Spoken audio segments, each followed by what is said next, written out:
venceu com justiça o Fla-Flu por 2-0 e Felipe acumulou erros que começaram com a exagerada preocupação com a semifinal contra o Corinthians pela Copa do Brasil, o que o fez deixar até fora do banco jogadores como Gerson, Pulgar e De La Cruz.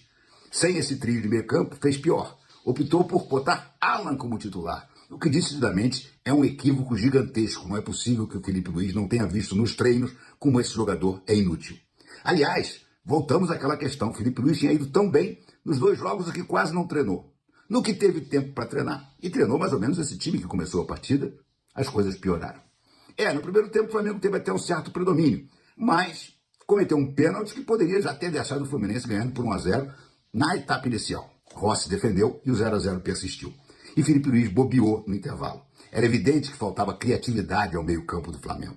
Ele deveria ter colocado o Arrascaeta já no início do segundo tempo. Ele não mexeu. O Mano Menezes mexeu. O Mano Menezes colocou o Arias em campo. O John Arias, que jogou os 2 jogos da Colômbia na data FIFA. Como é que o Arias consegue jogar os 2 jogos na data FIFA e volta e entra no segundo tempo e ainda faz o gol que garante a vitória? E os jogadores do Flamengo não podem nem sequer ser relacionados. Isso é uma coisa que eu decididamente não consigo entender. Felipe repetiu o erro de Tite, mais preocupado com as Copas do que com o Campeonato Brasileiro. Vencer hoje era fundamental para manter acesa a chama, ainda que uma chama pequenininha, de uma possível conquista do título brasileiro. Com essa derrota de hoje, o Flamengo não somente vê totalmente afastadas qualquer possibilidade de continuar na luta, como se vê ameaçado pelo São Paulo. Está apenas agora a 1 ponto para tirar o Flamengo do G4. Felipe Luiz realmente passou uma jornada de Tite. Acorda, Filipinho, senão vai ser difícil garantir a sua permanência no ano que vem. Minha gente, os jogos de hoje no Campeonato Brasileiro, né, todo mundo acompanhou. Corinthians 5-2, Atlético Paranaense, numa noite incrível na Neoquímica Arena, começando aí com justas homenagens ao grande Washington Oliveto, que é um corintiano eterno, né, que nos deixou nesse mundo há poucos dias, e o primeiro gol de Memphis Depay com a camisa corintiana, né, brindando realmente esse momento muito especial de um jogo que foi emocionante. O Corinthians fez 2-0 logo no começo.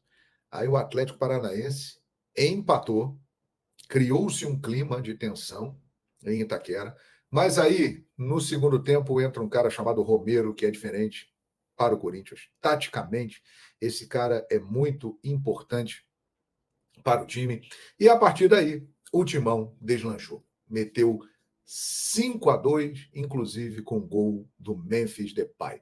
O mais importante para o Corinthians deixou a zona de rebaixamento nesse momento e colocou lá dentro o Atlético Paranaense.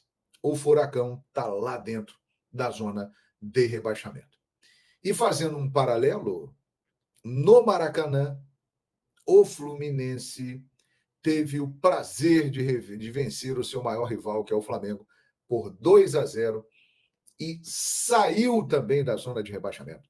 Ou seja, neste momento, estão fora da zona de rebaixamento Corinthians e Fluminense. Eles não estão livres? Não, mas é um alívio. Dá uma empolgação, dá um gás para eles seguirem aí essa caminhada, né? O Corinthians vem num viés de alta, vem jogando bem o Corinthians, e o Fluminense, que já tinha jogado bem contra o Cruzeiro, hoje foi muito eficiente. E o talento resolveu o jogo. Vamos falar do Fla-Flu? Fluminense 2, Flamengo 0, no Maracanã? Vamos lá. Primeiro tempo, o Flamengo foi melhor. O Flamengo controlou o jogo, não deixava o Fluminense jogar. O Fluminense jogava no contra-ataque, porque o time do Felipe Luiz começou, como nos outros jogos, marcando muito alto. E quando você quebra essa linha e consegue sair, você pega o time exposto ao contra-ataque. E o Fluminense teve umas 3 situações de contra-ataque no primeiro tempo. Uma delas, inclusive, que gerou o pênalti, que aconteceu. Foi pênalti, né, do Léo Pereira no Marquinhos. Ele toca no pé do Marquinhos. Pênalti, na minha opinião, bem marcado, mas que o Ganso desperdiçou.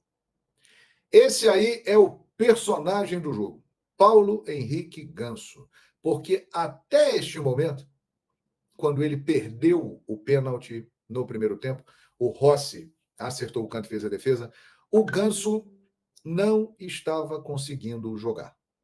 No primeiro tempo, o Ganso pouco foi visto em campo. E o Flamengo controlou as ações, mas aquele velho problema do time do Flamengo de pecar nas finalizações, pecar na conclusão da jogada. O Flamengo teve oportunidade, mas finalizou mal. Aí vem o segundo tempo. E o pulo do gato do Mano Menezes, que venceu o duelo tático com sobras hoje em cima do Felipe Luiz. O experiente venceu o novato hoje no Maracanã. E o que aconteceu? No primeiro tempo, nesses contra-ataques que eu citei, já dava para perceber que o lado esquerdo da defesa do Flamengo, o direito de ataque do Fluminense, era o caminho, era o mapa da mina. Ali a rota estava mais bacana. Marquinhos teve algumas situações por ali, Cauã Elias. O que fez o Mano Menezes? Intervalo de jogo, ele coloca o Arias, que é um jogador realmente de um nível incrível, e começa com o Ganso a forçar o jogo em cima do Ayrton Lucas, do Léo Pereira, do lado esquerdo da defesa do Fluminense. Aí aparece um outro personagem importante do jogo, o meio-campo ala, que realmente ainda não conseguiu no Flamengo jogar. Ele não se sente bem no Flamengo. Ele não consegue jogar. E o meio-campo do Flamengo deu muito espaço para Paulo Henrique Ganso. E aí, amigão, ó, trolha, porque o Ganso, ele é um jogador raro. Ele é um jogador diferente. Ele é um talento de uma outra época. O Ganso lembra muito aqueles jogadores mais clássicos do futebol mais romântico. E se você dá liberdade para um cara desse, um abraço. Ele fez pouca coisa no jogo, mas ele definiu o jogo. Liberdade para achar uma bola genial num toque de calcanhar, que acabou resultando no primeiro gol do Fluminense, com a linha defensiva do Flamengo muito mal postada. O Wesley não conseguiu fazer o corte e o Lima, pimba, 1-0 Fluminense.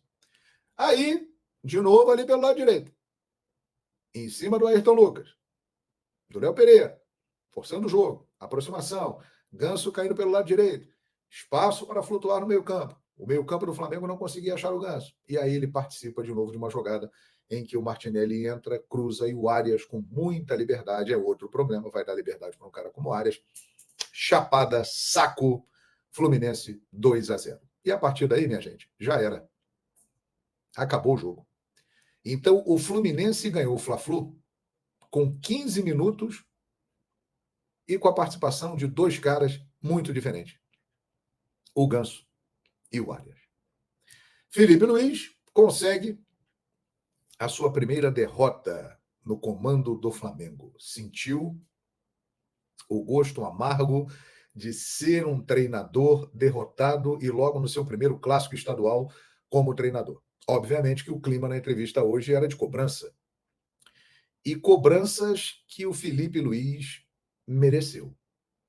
Se ele deixou uma ótima impressão nos dois primeiros jogos, hoje ele realmente não foi feliz no comando do time do Flamengo.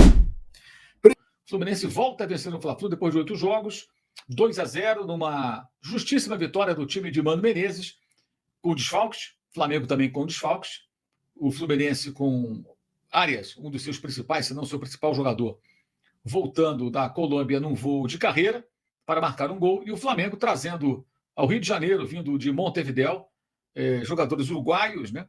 E um jogador equatoriano num jatinho, e esses acabam jogando menos tempo e não podendo fazer muita coisa diante das dificuldades impostas pelo Fluminense, que já tinha feito 2-0 e perdido até um pênalti, né? Para mim, um pênalti que não existiu, né? Mas, enfim, falaremos sobre isso no decorrer da nossa live, e isso não afetou em nada. A vitória do Fluminense justíssima e um verdadeiro choque de realidade para todos aqueles rubro-negros ingênuos, com essa visão pueril de que não entrou agora um novo técnico, tudo mudou, tudo se resolveu, e quem colocava, como eu, em dúvida o início, porque é só o início da carreira de um técnico ainda sem experiência, que é o Felipe Luiz. Ah, não, porque não sei o quê, porque é contra. Não é questão de ser contra, é o óbvio, meu amigo.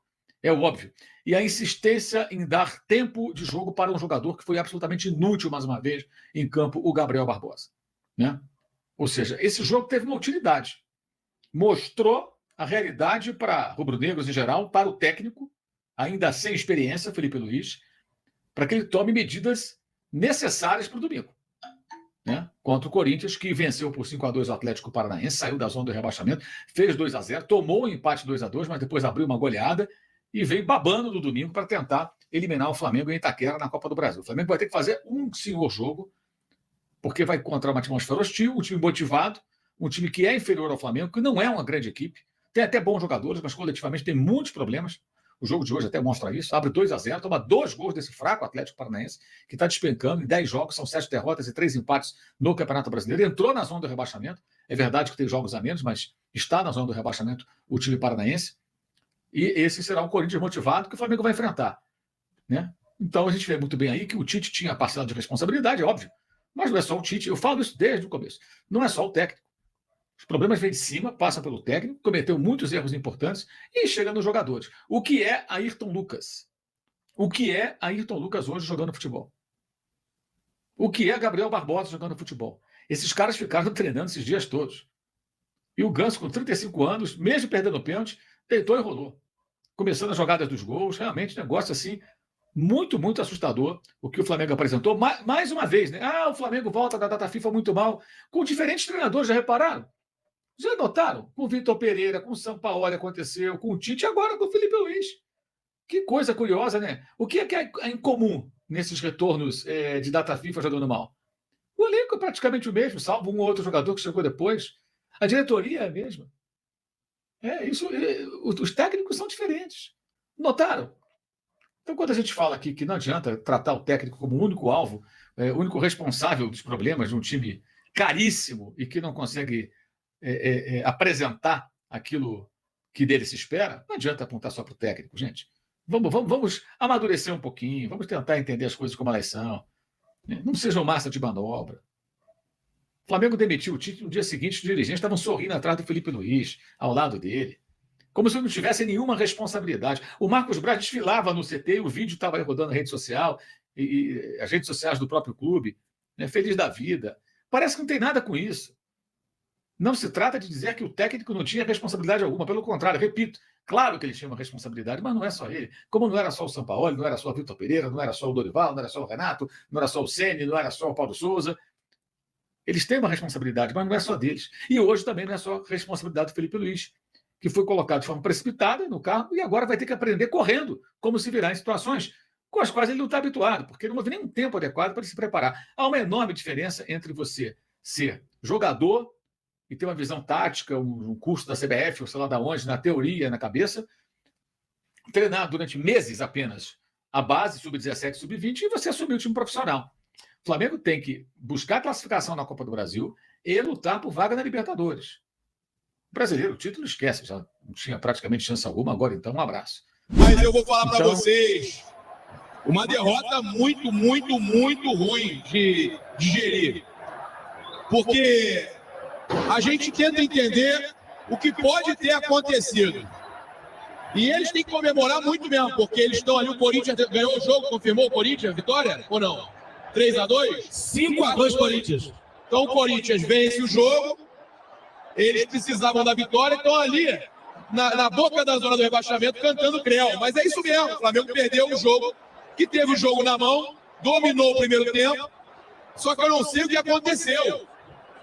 A gente tem que também chegar à conclusão que dominou o primeiro tempo, mas com o seu elo fraco ali muito mal já no primeiro tempo, que é o Alan. Ainda assim o Flamengo foi melhor e merecia ganhar o primeiro tempo, e o seu Rafael Claus inventou um pênalti para o Fluminense, isso aí precisa ser dito, não influenciou no placar, porque o Rossi pegou o pênalti.